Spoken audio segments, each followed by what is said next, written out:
ಎಲ್ರಿಗೂ ನಮಸ್ಕಾರ. Welcome back to our YouTube channel Poorna vlogs. ಇವತ್ತು ಬಂದು ಶುಕ್ರವಾರ. ಇವತ್ತು ವಾರಾಹಿ ಅಮ್ಮನ ಪೂಜೆ ಮಾಡೋಣ ಅಂತ ಹೇಳಿಬಿಟ್ಟು ಎಲ್ಲ ಸಾಮಾನುಗಳನ್ನು ರೆಡಿ ಮಾಡ್ಕೊಳ್ತಾ ಇದ್ದೀನಿ. ಹಾಗೆ ಇವತ್ತು ಶುಕ್ರವಾರ ಆದ್ದರಿಂದ ವಾರಾಹಿ ಅಮ್ಮನವ್ರನ್ನ ಪೂಜೆ ಮಾಡ್ತಾ ಮನಸ್ಸಲ್ಲಿ ಮನೆಗೆಲ್ಲ ಒಳ್ಳೆಯದಾಗಲಿ ಅಂತ ಕೇಳ್ಕೊಳ್ತಾ ಪೂಜೆ ಮಾಡ್ತಾ ಇದ್ದೀನಿ. ಹಾಗೆ ನಾವು ವಾರಾಹಿ ಅಮ್ಮನವ್ರನ್ನ ತುಂಬ ನಂಬೋದ್ರಿಂದ ಹಾಗೆ ಪೂಜೆ ಮಾಡೋದ್ರಿಂದ ಒಳ್ಳೆಯದಂತಲೇ ಹೇಳ್ಬೋದು. ಯಾಕಂದರೆ ನಮಗೆ ಲಕ್ಷ್ಮೀ ಸ್ವರೂಪಳಾಗೂ ಇರ್ತಾರೆ. ಹಾಗೆ ನಮ್ಮ ಮನೇಲಿರ್ತಕ್ಕಂಥ ದುಷ್ಟಶಕ್ತಿಗಳು ಹಾಗೆ ಯಾವುದಾದ್ರೂ ಒಂದು ಕೆಟ್ಟ ಶಕ್ತಿ ನಮ್ಮ ಮನೆ ಮೇಲೆ ಬೀರ್ತಾ ಇದೆ ಅಂತಂದರೆ ಅದನ್ನು ಸಂಪೂರ್ಣವಾಗಿ ವಾರಾಹಿ ಅಮ್ಮನವರು ತೆಗಿತಾರೆ ಅಂತಲೇ ಹೇಳ್ಬೋದು. ಹಾಗೆ ವ್ಯಾಪಾರ ಉದ್ಯೋಗದಲ್ಲೂ ಕೂಡ ತುಂಬ ಒಳ್ಳೆ ನಮಗೆ ಲಾಭ ಸಿಗುತ್ತೆ ಅಂತಲೇ ಹೇಳ್ಬೋದು. ಹಾಗೆ ಶುಕ್ರವಾರ ಆದ್ದರಿಂದ ದೇವ್ರ ಸಾಮಾನುಗಳನ್ನೆಲ್ಲ ವಾಶ್ ಮಾಡಿಕೊಂಡು ಅಂದರೆ ತೊಳೆದು ಇಟ್ಕೊಂಡು ಮೊದಲಿಗೆ ರಾಯರ ಪೂಜೆ ಎಲ್ಲ ಮಾಡಿಕೊಂಡು ಹಾಗೆ ಒಂದು ಕಳಶ ಸ್ಥಾಪನೆ ಮಾಡಿಬಿಟ್ಟು ದೀಪ ಎಲ್ಲ ಹಚ್ಕೊಂಡ ನಂತರ ಇವಾಗ ವಾರಾಹಿ ಅಮ್ಮನವರಿಗೆ ಫೋಟೋ ಎಲ್ಲ ತರಿಸ್ಕೊಂಡಿದ್ದೆ. ಅದನ್ನ ಕ್ಲೀನಾಗಿ ಒರೆಸ್ಕೊಂಡು ಅರಿಶಿಣ ಕುಂಕುಮ ವಿಭೂತಿ ಎಲ್ಲ ಹಚ್ಚಿಬಿಟ್ಟು ಹಾಗೆ ವಾರಾಹಿ ಅಮ್ಮನವರಿಗೆ ಬೇವಿನ ಸೊಪ್ಪು ಕೂಡ ಅಂದರೆ ತುಂಬ ಇಷ್ಟ. ಯಾಕಂದರೆ ಯಾವುದೇ ಒಂದು ಹೆಣ್ಣು ದೇವತೆ ಆಗಿರಲಿ ಆಕೆಗೆ ಬೇವಿನ ಸೊಪ್ಪು ಅಂದರೆ ತುಂಬ ಇಷ್ಟ ಆಗಿರುತ್ತೆ ಅಂತಲೇ ಹೇಳ್ಬೋದು. ಹಾಗಾಗಿ ತುಂಬ ಪವರ್ಫುಲ್ ಎನರ್ಜೆಟಿಕ್ ಆಗಿರ್ತಕ್ಕಂಥ ಬೇವಿನ ಸೊಪ್ಪನ್ನು ಕೂಡ ತುಂಬ ಎಳೆದಿತ್ತು, ಅದು ಅಂದರೆ ಚಿಗುರಿತ್ತು. ಇನ್ನು ಅದನ್ನು ತೊಗೊಂಬಂದು ಇಟ್ಟಿದ್ದೀನಿ. ಹಾಗೆ ಸೇವಂತಿಗೆ ಹೂವಿನ ಇಟ್ಬಿಟ್ಟು ಪೂಜೆ ಮಾಡ್ಕೊಳ್ತಾ ಇದ್ದೀನಿ. ವಾರಾಹಿ ಅಮ್ಮನವರು ನಮ್ಮ ಮನೆಗೆ ಬಂದಿದ್ದಾಗಿಂದ ತುಂಬ ಮನೆಗೆ ಪಾಸಿಟಿವ್ ಎನರ್ಜಿ ಬರ್ತಿದೆ. ಹಾಗೆ ನಮ್ಮ ವ್ಯಾಪಾರದಲ್ಲೂ ಸ್ವಲ್ಪ ಅಭಿವೃದ್ಧಿನೂ ಕಾಣ್ತಾ ಇದ್ದೀವಿ. ಹಾಗಾಗಿ ನಾನು ಪ್ರತಿ ಶುಕ್ರವಾರ ನಾವು ಪೂಜೆ ಮಾಡುವಾಗ ವಿಶೇಷ ರೀತಿಯಾಗಿ ಅಮ್ಮನವರಿಗೆ ಪೂಜೆ ಮಾಡ್ಕೊಳ್ತೀನಿ. ಹಾಗೆ ವಾರಾಹಿ ಅಮ್ಮನವರಿಗೆ ಅರಿಶಿಣ ಕೊಂಬಿನ ಏನದು ಮಾಲೆ ಅಂದರೆ ತುಂಬ ಇಷ್ಟ. ಅದನ್ನು ಕೂಡ ಹಾಕ್ತೀನಿ ನಾನು ಮುಂದಿನ ವ್ಲಾಗಲ್ಲಿ. ಇವಾಗ ಗೆಜ್ಜೆ ವಸ್ತ್ರನ ಹಾಕಿದ್ದೀನಿ ಮಾಲೆ ಮಾಡಿ. ಹಾಗೆ ನಿಂಬೆಹಣ್ಣಿನ ಆರತಿ ಅಂದರೂ ಕೂಡ ದೇವಿಗೆ ಪ್ರಿಯವಾದದ್ದು. ಮತ್ತು ತೆಂಬೆಟ್ಟಿನ ಆರತಿ ಕೂಡ ಇಷ್ಟ ಅಂತಲೇ ಹೇಳ್ಬೋದು. ಇವತ್ತು ಅದೆಲ್ಲ ಏನು ಮಾಡಲಿಕ್ಕಾಗಲಿಲ್ಲ. ಹಾಗಾಗಿ ಕಾಮಾಕ್ಷಿ ದೀಪನ ಹಚ್ಚಿಬಿಟ್ಟು ಆರಾಧನೆ ಮಾಡ್ಕೊಳ್ತಾ ಇದ್ದೀನಿ. ಕಾಮಾಕ್ಷಿ ದೀಪನ ಕ್ಲೀನಾಗಿ ತೊಳ್ಕೊಂಡ್ಬಿಟ್ಟು ಅದಕ್ಕೆ ಸ್ವಲ್ಪ ಅರಿಶಿಣ ಕುಂಕುಮ ಹಾಗೆ ಎಣ್ಣೆ ಎಲ್ಲ ಹಾಕಿಬಿಟ್ಟು ದೀಪ ಹಚ್ಕೊಳ್ಳೋದು.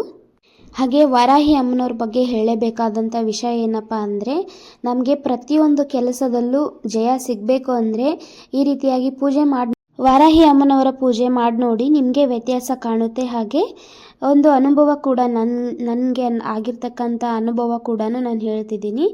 ಹಾಗೆ ನಿಮ್ಗೆ ಯಾರಾದರೂ ದುಡ್ಡಿನ ಸಮಸ್ಯೆ ಇದ್ದರೆ ಅಂದರೆ ಹೊರಗಡೆ ನೀವು ಕೊಟ್ಟಿರ್ತಕ್ಕಂಥ ದುಡ್ಡು ನಿಮಗಿನ್ನ ಬಂದಿಲ್ಲ ಅಂದರೆ ಅದು ಕೂಡ ತಕ್ಷಣ ಬರುತ್ತೆ ಅಂತಲೇ ಹೇಳ್ಬೋದು.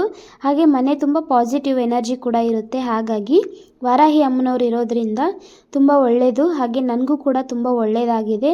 ಹಾಗಾಗಿ ನಾನು ವಾರಾಹಿ ಅಮ್ಮನವ್ರನ್ನ ತುಂಬ ನಂಬ್ತೀನಿ. ಹಾಗೆ ವಿಶೇಷವಾದಂಥ ತೆಂಗಿನ ಆರತಿ ಅಂದರೆ ತೆಂಗಿನಕಾಯಿ ಇರುತ್ತಲ್ಲ ಅದಕ್ಕೆ ತುಪ್ಪ ಅಥವಾ ಎಣ್ಣೆ ಹಾಕಿಬಿಟ್ಟು ಅದು ಬತ್ತಿ ಎಲ್ಲ ಹಾಕಿ ಅದನ್ನು ಕೂಡ ಪೂಜೆ ಮಾಡ್ಕೊಳ್ಳೋದು. ಅದು ಒಂಥರ ವಿಶೇಷವಾಗಿರ್ತಕ್ಕಂಥ ದೀಪ ಅಂತಲೇ ಹೇಳ್ಬೋದು. ಅದು ಕೂಡ ಮುಂದಿನ ವ್ಲಾಗಲ್ಲಿ ಟ್ರೈ ಮಾಡಿ ನೋಡ್ತೀನಿ ನಾನು.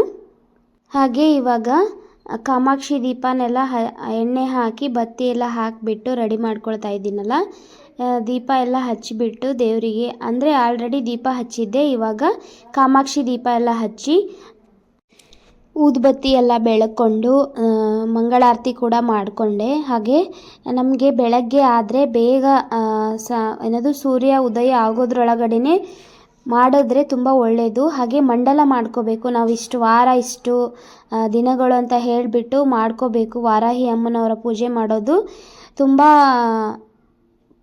ಒಳ್ಳೆಯದು. ಹಾಗೆ ಬೆಳಗ್ಗೆ ಆಗದೆ ಇರೋರು ಸಾಯಂಕಾಲ ಸಂಜೆ ಅಂದರೆ 5:30 6 ಗಂಟೆಯಿಂದ 7:30ವರೆಗೂ ಅವಾಗ ಕೂಡ ಮಾಡ್ಕೋಬೋದು. ಬೆಳಗ್ಗೆ ಆದರೆ ಬೆಳಗ್ಗೆ ಮಾಡ್ಕೊಳ್ಳಿ, ಇಲ್ಲ ಅಂದರೆ ಸಂಜೆ ಆದರೆ ಸಂಜೆ ಮಾಡ್ಕೋಬೋದು. ಹಾಗೆ ನಾನಿವತ್ತು ಬೆಳಗ್ಗೆ ಮಾಡ್ಕೊತಾ ಇದ್ದೀನಲ್ಲ, ಪೂಜೆ ಎಲ್ಲ ಕಂಪ್ಲೀಟಾಗಿ ಮುಗಿಸ್ಕೊಂಡು ದೇವರಿಗೆ ಊದುಬತ್ತಿನ ಹಚ್ಚಿಬಿಟ್ಟು ಹಾಗೆ ಮಂಗಳಾರತಿನೂ ಕೂಡ ಎಲ್ಲ ಬೆಳಗ್ಗೆ ದೇವ್ರ ಹತ್ರ ಪ್ರಾರ್ಥನೆ ಮಾಡ್ಕೊಳ್ತಾ ಇದ್ದೀನಿ. ಹಾಗೆ ವಾರಾಹಿ ಅಮ್ಮನವರ ಪೂಜೆ ಮಾಡೋದು ಆಷಾಢ ಮಾಸದಲ್ಲಿ ತುಂಬ ಒಳ್ಳೆಯದು ಅಂತಲೇ ಹೇಳ್ಬೋದು. ಆಷಾಢ ಮಾಸದಲ್ಲಿ ಮಾಡೋದ್ರಿಂದ ನಮಗೆ ಧನಧಾನ್ಯ ಸಂಪತ್ತು ಬೇಗ ಬರುತ್ತೆ ಅಂತ ಹೇಳ್ತಾರೆ. ಹಾಗಾಗಿ ಆಷಾಢ ಮಾಸದಲ್ಲೂ ಕೂಡ ಮಾಡ್ಕೋಬೋದು. ಇನ್ನು ದೀಪಾವಳಿ ಅಮಾವಾಸ್ಯೆ ಇತ್ತಲ್ಲ, ಅವತ್ತು ಕೂಡ ಮಾಡ್ಕೋಬೋದು. ಯಾಕಂದರೆ ನಮಗೆ ಅಮಾವಾಸ್ಯೆ ದಿನ, ಹುಣ್ಣಿಮೆ ದಿನ ಈ ರೀತಿಯಾಗಿ ವಾರಾಹಿ ಅಮ್ಮನವ್ರನ್ನ ಪೂಜೆ ಮಾಡೋದ್ರಿಂದ ತುಂಬ ಒಳ್ಳೆಯದು ಅಂತಲೇ ಹೇಳ್ಬೋದು. ಹಾಗೆ ನಿಂಬೆಹಣ್ಣಿನ ಆರತಿ ಮಾಡೋದಕ್ಕೂ ಬಂದು ಅದು ಕೂಡ ಮಂಡಲವಾಗಿರುತ್ತೆ. ಯಾಕಂದರೆ ಇಷ್ಟು ವಾರಗಳು, ಇಷ್ಟು ದಿನಗಳು ಅಂತ ಹೇಳಿಬಿಟ್ಟು ಅದು ಮಂಡಲ ಕೂಡ ಇರುತ್ತೆ. ಹಾಗಾಗಿ ನಿಂಬೆಹಣ್ಣಿನ ಆರತಿ ಏನು ಮಾಡೋಕ್ಕೆ ಹೋಗಲಿಲ್ಲ. ಕಾಮಾಕ್ಷಿ ದೀಪ ಹಚ್ಚಿಬಿಟ್ಟು ಮಂಗಳಾರತಿ ಉದ್ದಿನ ಕಡ್ಡಿ ಎಲ್ಲ ಮಾಡಿಕೊಂಡು ಪೂಜೆ ಮಾಡ್ಕೊಂಡಿದ್ದೀನಿ. ಹಾಗೆ ನಾನು ಇವತ್ತು ಮಾಡಿರ್ತಕ್ಕಂಥ ವಾರಾಹಿ ಅಮ್ಮನವರ ಪೂಜೆ ನಿಮಗೇನಾದರೂ ಇಷ್ಟ ಆದರೆ ಪ್ಲೀಸ್ ಒಂದು ಲೈಕ್ ಕೊಡಿ, ಹಾಗೆ ಬೆಲ್ ಬಟನ್ನ ಕ್ಲಿಕ್ ಮಾಡಿ ನನ್ನ ಚಾನಲ್ನ ಸಬ್ಸ್ಕ್ರೈಬ್ ಮಾಡ್ಕೊಳ್ಳಿ ಅಂತ ಹೇಳ್ತಾ ನೆಕ್ಸ್ಟ್ ವ್ಲಾಗಲ್ಲಿ ಮತ್ತೆ ಸಿಗ್ತೀನಿ. ಅಲ್ಲಿವರೆಗೂ ನಮಸ್ಕಾರ.